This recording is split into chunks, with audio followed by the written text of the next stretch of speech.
Hello, everyone. Just doing a sound check. Can everyone hear me? I hope you can. I'm just gonna wait one more minute. There's still a lot of people, a few more people logging in, and then I will start.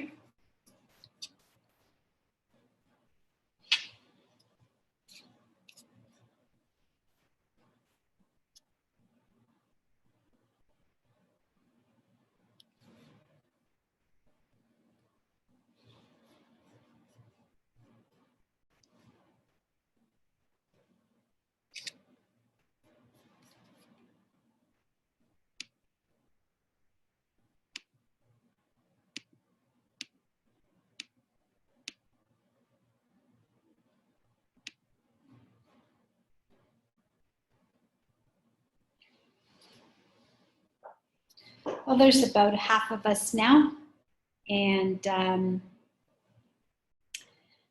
it is 1:30. And for the sake of time, because I know that everyone's time is valuable, and I am sure that we all have things to do. And thank you for joining me today. And well, my name is Emma, and I work for Language Marketplace. I have been working for Language Marketplace for 20 years. So it's a long time. I am an interpreter by trade, and this is why I work in an interpretation and translation company. And today, as the webinar says, we're going to talk a little bit about remote interpretation services, which we have been doing for many years, but I know that now is actually an invaluable service. And I see that people are still joining in.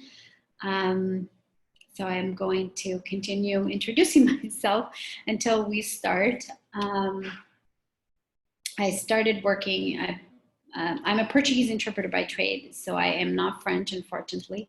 I don't speak French, even though I would really, really, really like to learn.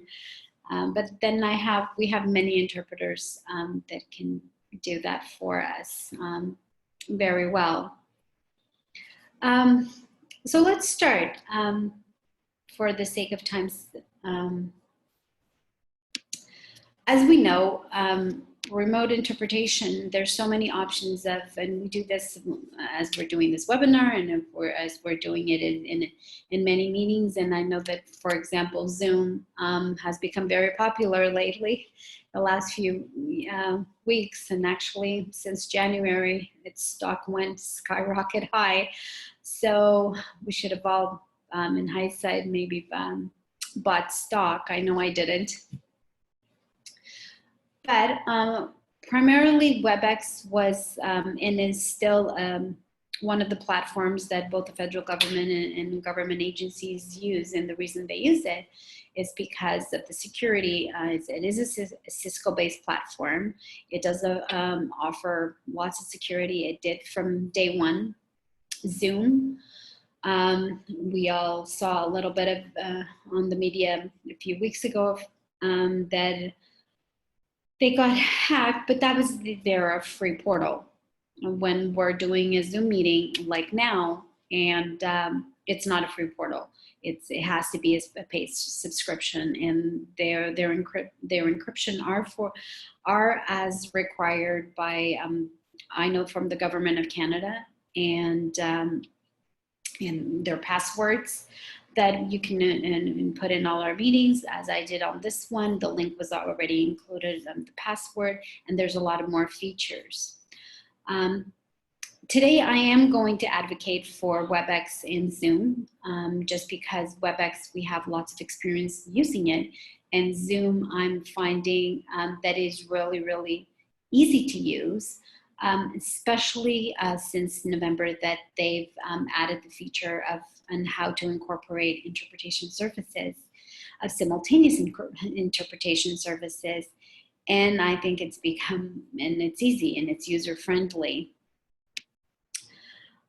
There is other applications to do simultaneous interpretation and to utilize conference calling.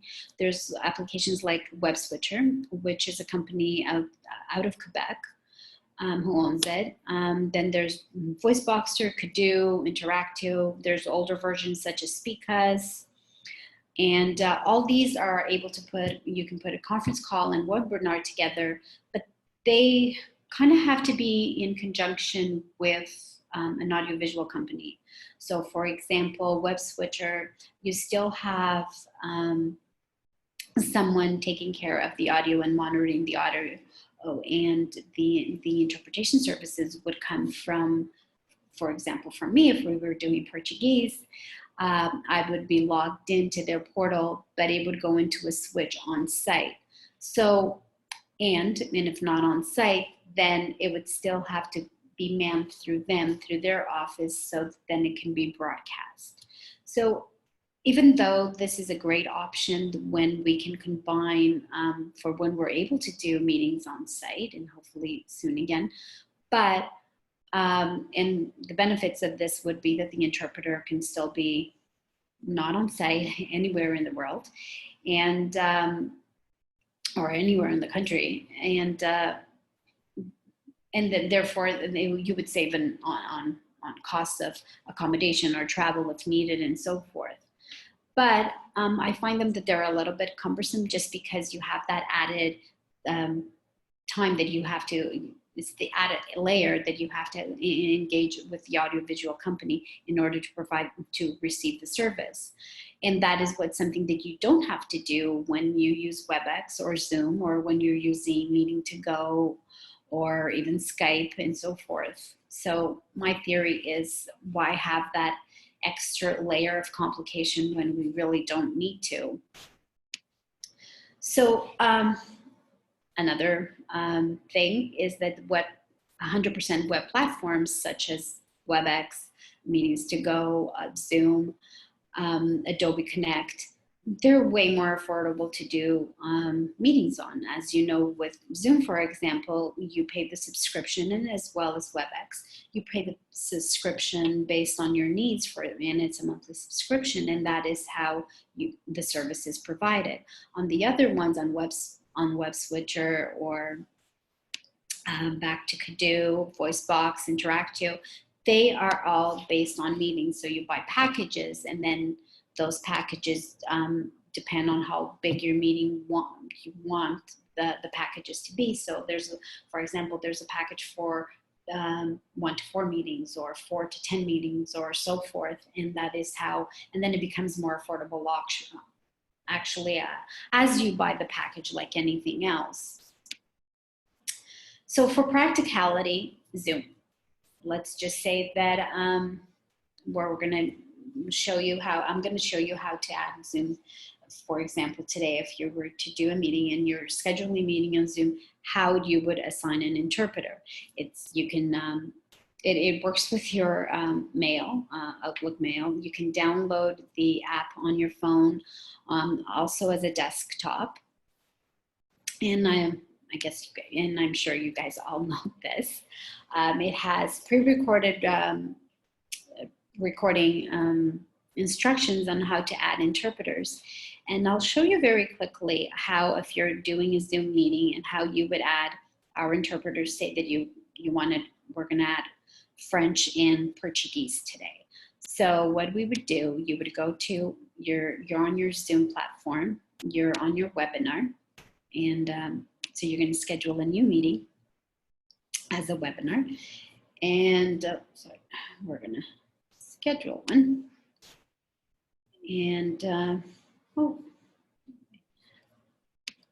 so we go all the way down. You have all your details as you normally do, but there is a feature on Zoom, and it has to be the pro version with a webinar function, or a business and higher version of paid for Zoom. You would enable interpretation. Here, you would, for example, we're going to put the French interpreter would be, and I won't send the emails out, but I'm just going to use my emails just for the purpose of demonstrating. Then you would select your language. You want it from English, and then we would go into Portuguese. So when that Zoom will, after I'm finished and you saved everything, would send an email already with a connection directly to Zoom and how to log in my audio channel for Portuguese. Now we're going to add French because you also want French, and let's just say John at Language Marketplace, because we would provide you obviously the email for the interpreter, and then you would choose here. You would choose English and obviously French. As you can see, the Zoom is capable of doing. Let's add that again. But John at Language Marketplace, Language. And then, as you can see, there's Zoom is capable of their language channels right now is Chinese, Japanese, German, French, Russian, Portuguese, Spanish, and Korean. That is a great mix of necessity for us, and I think that is pretty substantial for now. And then that's pretty much it. All you would have to do with Zoom. You would just do the meeting exactly as you would do right now that you do with your colleagues, and then you participate, even your family and friends. And I'm assuming we're all using Zoom to connect with our loved ones right now, or even to just have coffee. And you would just add the interpretation component, and that's the end of it. In order to record, Zoom meetings can be recorded, obviously, but Zoom automatically does it in the language of the meeting. So if the language of the meeting that you're booking is in English, Zoom would automatically record the English. In order to record, say, the translated version, if you would say you want the Portuguese version for your audience, also have a recording of that. I am not quite sure, to be honest, if we can do recorded. I am checking for a client at this moment. I'm waiting for Zoom to get back to me for product support to see if we can actually record a French for the client.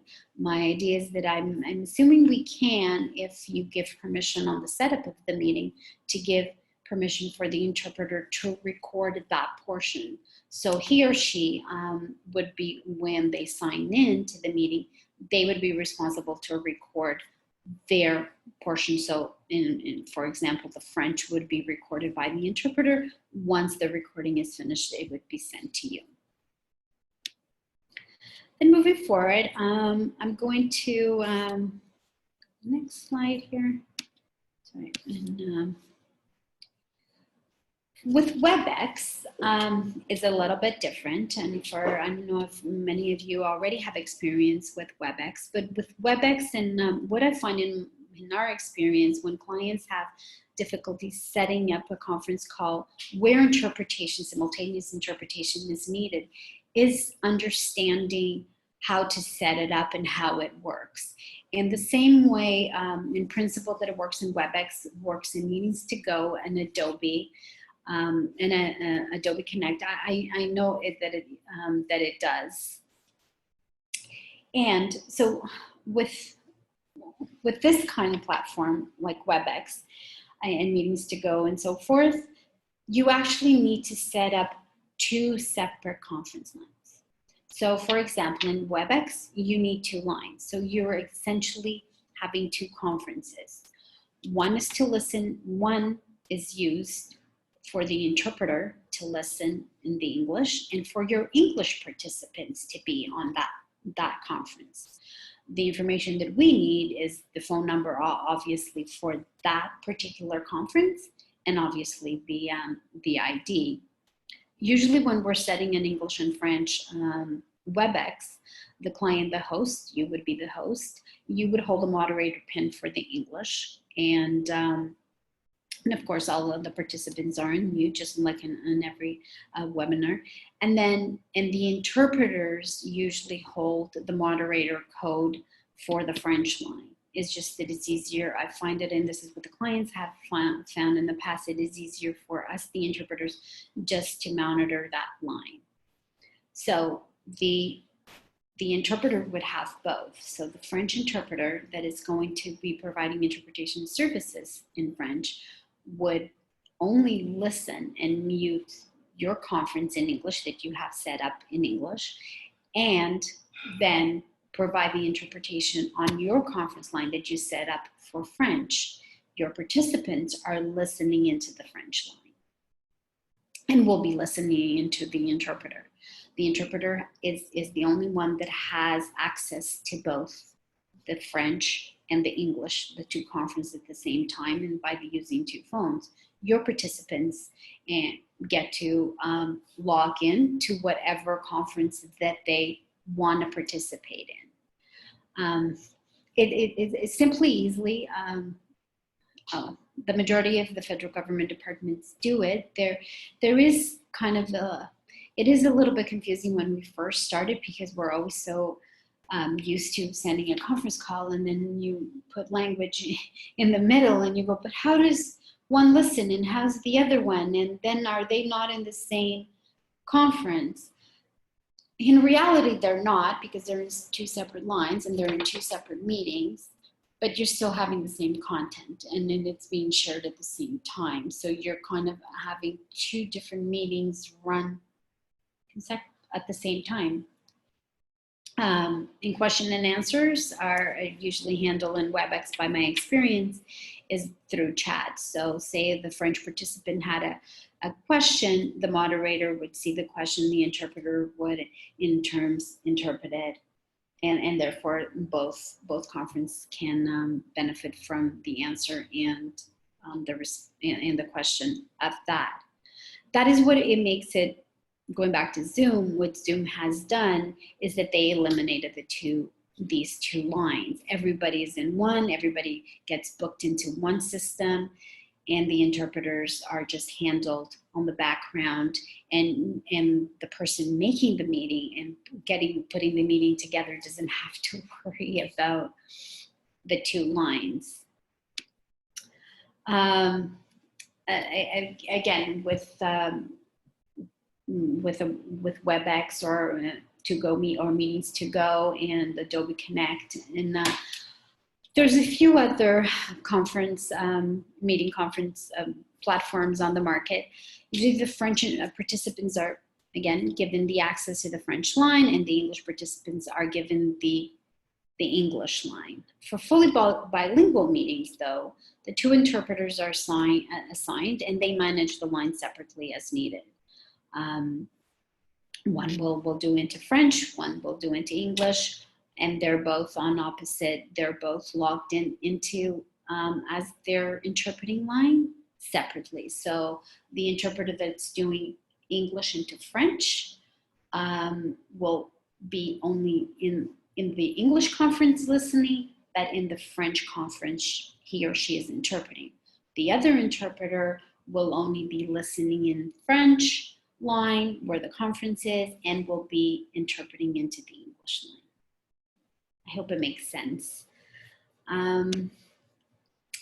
Our interpreters, they provide interpretation services. This is what they do full time. They're certified, and of course they work on site and also remotely. And this is why we're here today, to let you know that our interpreters do work remotely. We provide, with one of the advantages actually of doing remote interpretation services and providing, is that you're not so limited to the interpreters being on locally to save money. For example, when we do meetings in Ottawa, we use our interpreters locally in Ottawa. If it's in Toronto, we use our interpreters in Toronto. But when you have several languages, sometimes there aren't professional interpreters that can do simultaneous interpretation services in Toronto or in Ottawa for a certain language. And then that is where the travel costs and accommodation and the extra costs occur. When you're doing a meeting online, that expense gets taken off the equation. Affordability, I mentioned at the beginning as well, but both Zoom and WebEx are kind of affordable if we, at the end of the day, if we think about it.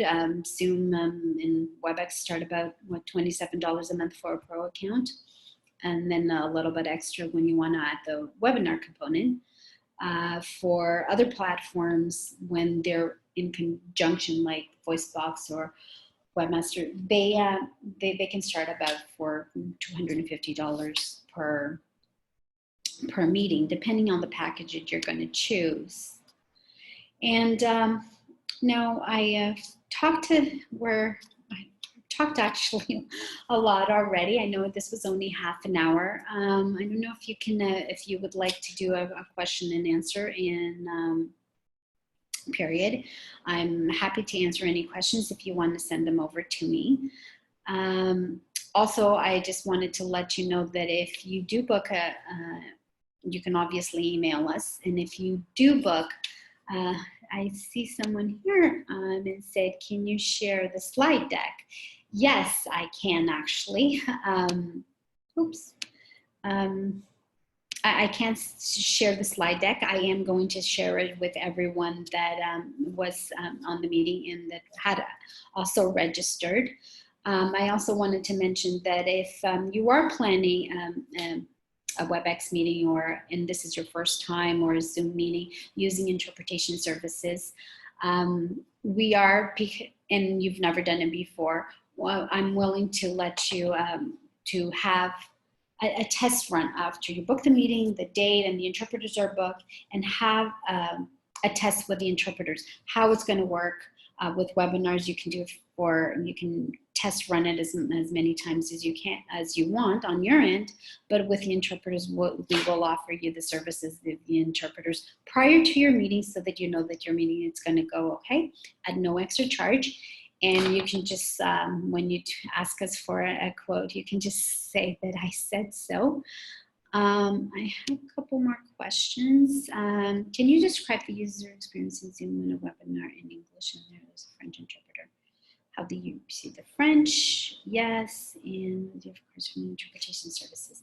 Okay, so I'm going to try and answer those. To describe when when the interpreters, when we go back to Zoom to answer the first question, the interpreters will receive a different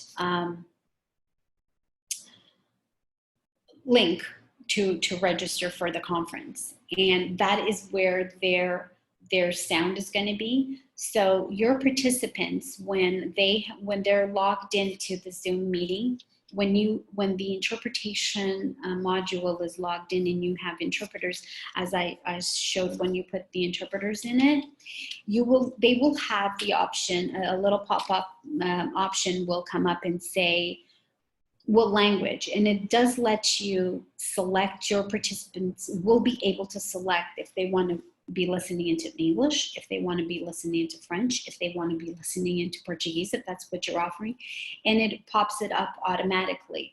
I actually have screenshots from Zoom that they provide, and it's part of on some of my the PowerPoint presentation. Actually, this YouTube video explains it very well in how to move around and how the participants can move around.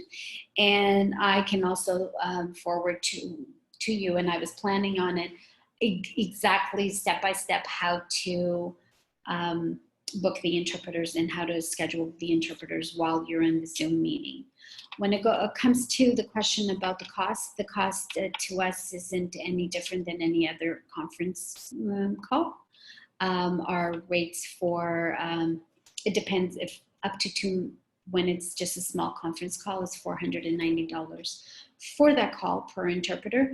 If we're going to do a whole day meeting, then it's our whole day rate. And we're happy to give you a cost estimate for that.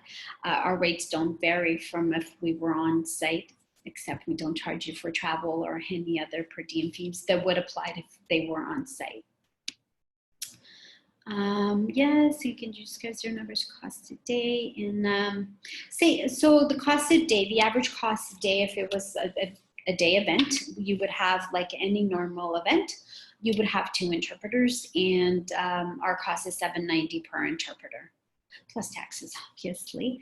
It wouldn't be any different. The interpreters do take breaks just the same way as they were in a booth. So if the interpreters on site are in a booth, which they are, here on a webinar, they would be in a booth, but at their own home, in their own office, and they would take breaks the same way. So they would either every 30 minutes or every 20 minutes, they would break in between each other. And we actually had a training session this morning with some of our interpreters with the new technology, so that they know how to break and where to break, so that that it flows as they were sitting next to each other, which they can't be now. I don't know if you have any other questions that I'm happy to answer. And I think I answered live, and so that I know that I've answered everybody. Also, feel free to email me, email us, and if you have any other questions, and I am more than happy to provide even one-on-one a demo, or work with you to set up a meeting. Both on WebEx, we don't have so much access, just because you do have to, there's no way of doing it at the same way as meetings to go, except setting those 2 different conference calls. The only thing we can offer you is the services of the interpreter, free of charge, after you book your meeting, for you to test it so that you're comfortable with it, so that you know when you have to go live with your webinar or your meeting, that you know that the interpretation is fine, is like testing the lines. We do that all the time anyways. And with a Zoom meeting, I'm happy to guide you as much as I can and provide you the most resources that we can. Is there any other questions? And I think that was my last slide. I think it is. I wanted to thank you for joining us today. We're trying to have our interpreters still be able to provide interpretation services, which are our requirements, so that you can still do your meetings and do your business, and at the same time keep them working and be at home. And also, I think that this new technology that we already use on a daily basis, and we all have been using online meetings, just unilingual, that it's so important that we can now expand it into bilingual, trilingual, or multiple languages, and do business that way. And I think it's time saving, cost saving, and we can still interpret for you. Well, right, well, I'm 2 minutes shy. If there's any other questions. Otherwise, thank you so much for joining me today. And I will send this copy of the PowerPoint presentation over to you. And if you haven't, please feel free, we'll have a couple more. Thank you. Oh, thank you. Thank you.